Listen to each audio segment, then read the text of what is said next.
bring it in real quick. We'll go through the first two, okay? And there's two principles here we have to pay attention to. The first one is about timing, the second one is about grip breaks. So everybody stand up real quick. Grip breaks in jiu-jitsu it's like universal. Whether we're talking about gi, no gi, any position, no matter what, the grip breaks are always the same. The weak point is always right here, right where your thumb and your fingers meet. If I'm trying to escape, that's the direction. If I go into my hand or into my fingers or down into the bottom of the thumb, that's going to be difficult. As soon as I go right here, it's super easy, right? So that's how it all works.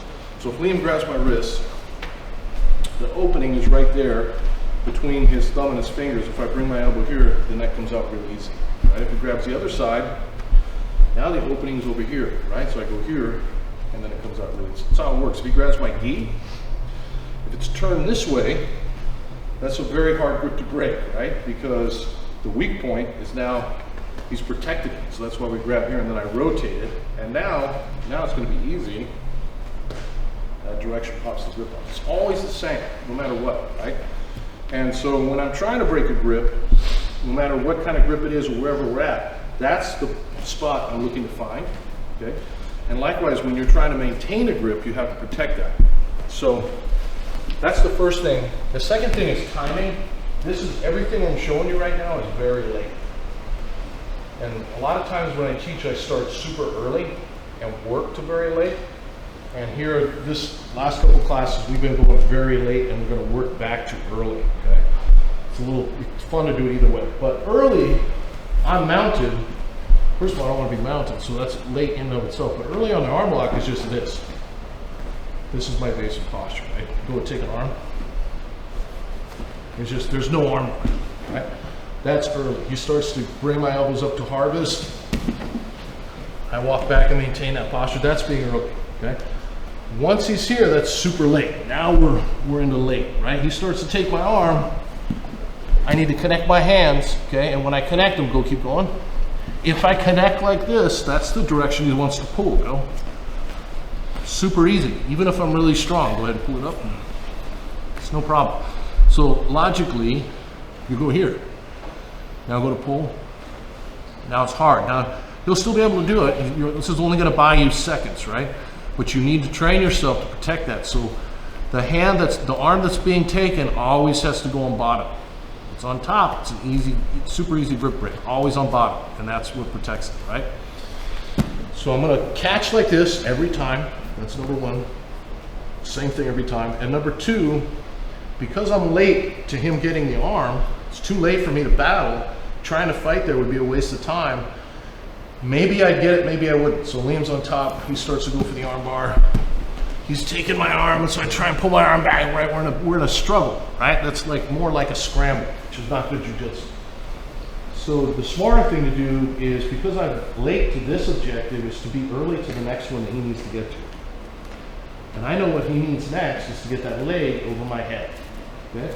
But his leg has to go all the way here, and all my hands have to do is go here. So what I'm going to do is I'm just going to put my hand on my forehead like this with the arm that he's taking on bottom, which is the important part, right? So now Liam's on top, and he goes to take the arm bar. It's literally all I'm doing, okay? And then I'm going to sit up on it. And it's as easy as it looks, okay? As long as you have the time. So one more time. Now I'll do it real time. I'm going to go here. Then I just obviously want to rise up and get on top, not lay on my back. So hands here on your forehead. His leg is going to run into it. I'm not trying to catch his leg. I'm not trying to grab his leg. It's going to run into my hands, and I just want to rotate and get on top of it. Okay, one more time.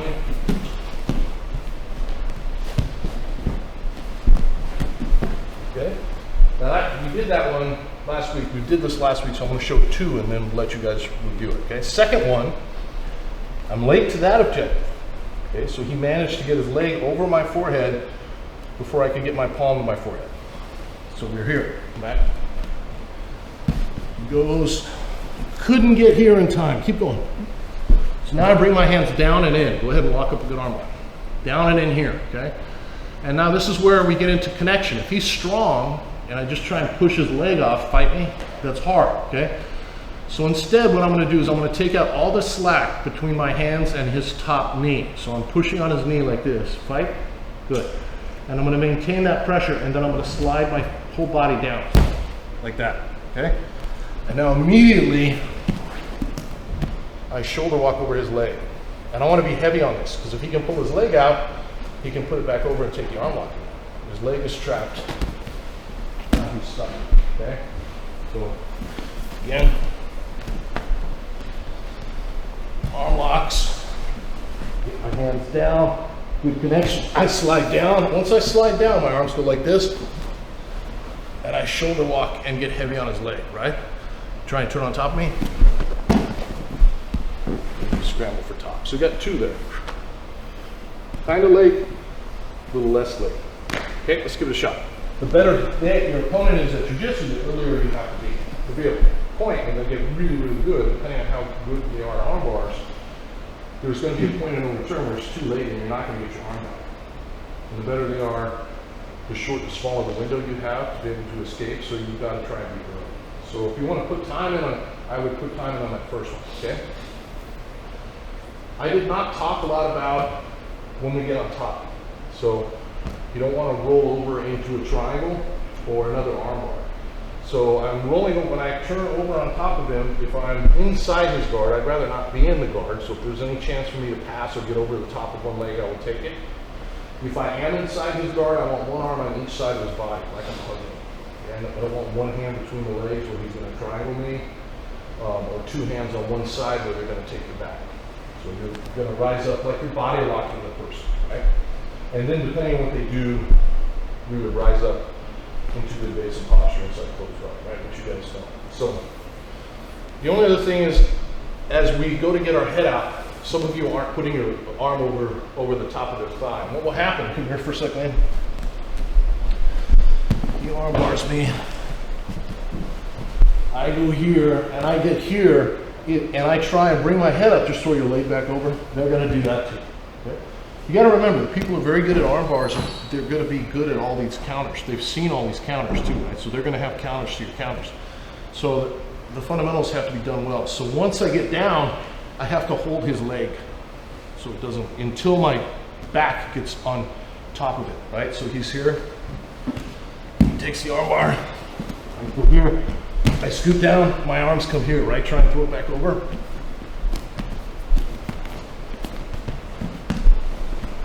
Until I can get my body weight over the top of that leg. Okay, you gotta hold it with your arm. Okay, a couple more times, go ahead. Thanks for watching. Make sure you subscribe, hit the bell for frequent updates, because we're updating this every week. And make sure you comment and like and share our videos. We appreciate it, and we definitely try and respond to all the comments.